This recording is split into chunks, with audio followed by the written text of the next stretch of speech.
religion, or belief.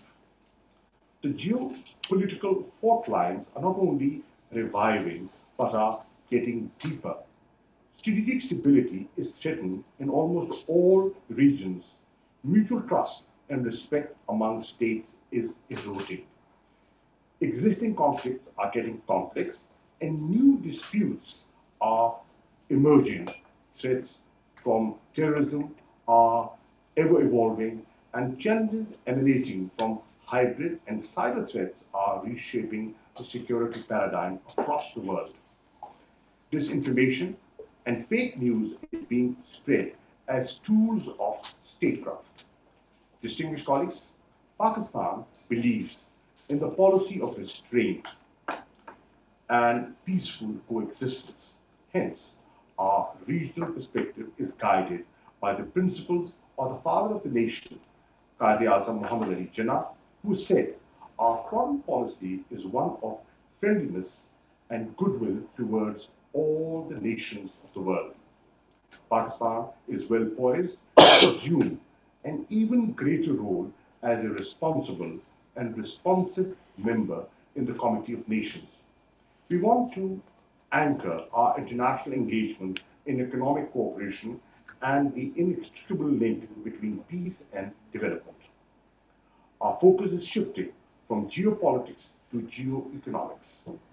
As an emerging market of 220 million people, 60% of whom are below the age of 30 years, Pakistan offers a multitude of opportunities for trade and investment. Anchored in economic security, Pakistan is focused on 1.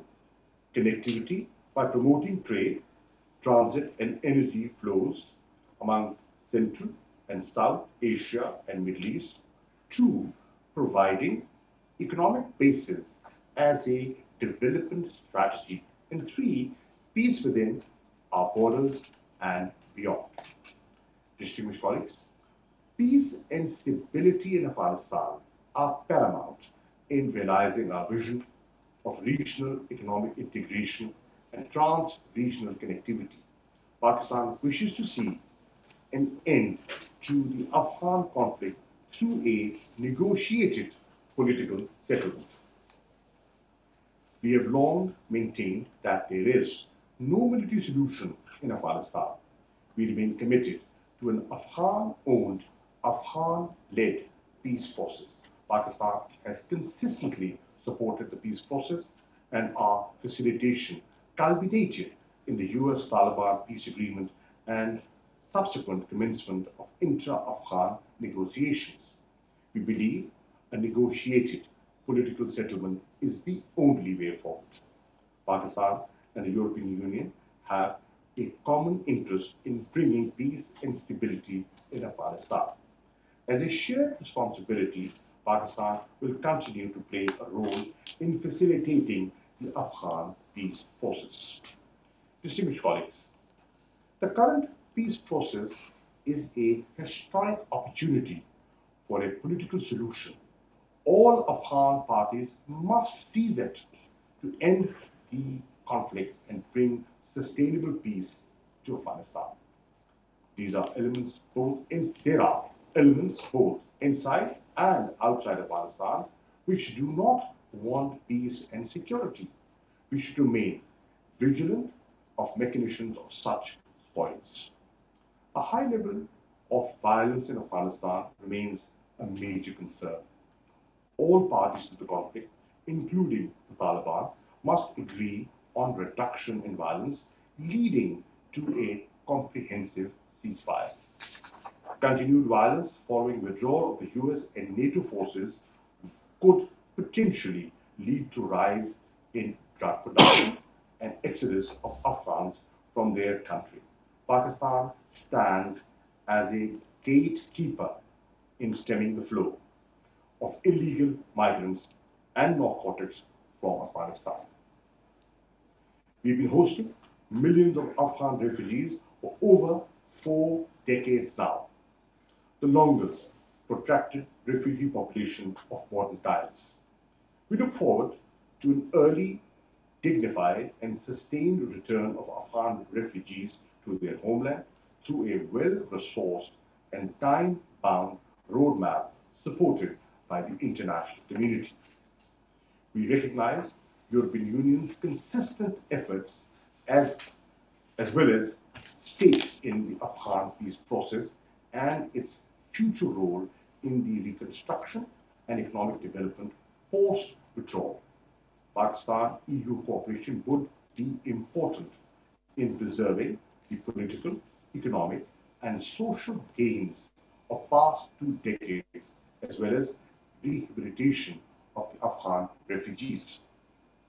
Announcement of withdrawal of international troops by 11th September 2021 has created a situation where Afghanistan will need ever greater assistance and support by the international community. Pakistan will continue to assist Afghanistan for post-conflict development and reconstruction. We reiterate our hope that the Afghan parties will seize this historic opportunity to establish inclusive, broad-based, and comprehensive political settlement among them. Distinguished colleagues, Pakistan remains firmly committed to improving relations with all its neighbors, including India. Unfortunately, our overtures for peace were not reciprocated by India. Instead, it unilaterally and illegally moved to change the status of Jammu and Kashmir, a UN-recognized disputed territory, and vitiated the environment for dialogue. The onus is now on India to create an enabling environment. The Jammu and Kashmir dispute is indeed the single highest obstacle, biggest obstacle in the way of building a durable and lasting peace in South Asia. A solution in accordance with the relevant UN Security Council resolutions and the wishes of the Kashmiri people is indispensable. The region's strategic stability is threatened by the growing conventional asymmetry between Pakistan and India. Pursuit of discriminatory approaches by certain states to supply advanced military hardware and sensitive technologies, and adoption of offensive force postures and doctrines by India vitiate the atmosphere. EU Disinfo Lab unearthed India's nefarious activities, and we continue to urge EU authorities to take notice of this massive misinformation campaign against Pakistan and not let third countries misuse the name of EU institutions. Distinguished colleagues, we firmly believe that there is enormous potential in further expanding Pakistan-EU partnership in diverse fields. If I were to identify potential areas for future cooperation, they would include trade and investment, climate change and sustainable development, digitalization, migration and mobility, Afghan peace process, preserving political, economic and social gains of the past 2 decades, reconstruction of Afghanistan post-withdrawal, science and technology, education and culture, parliamentary exchanges and people-to-people contacts, and joint efforts to promote interfaith harmony and tolerance. Pakistan remains ready to play its part for positive and productive partnership with the European Union. I would like to conclude my remarks with the message that Pakistan considers the EU a highly valued partner and remains open to engagement on all issues. Honorable Chair, I would also like to extend an invitation to the EFET Committee under your leadership to visit Pakistan at an early date where a warm welcome awaits. I thank you for this opportunity to interact with this august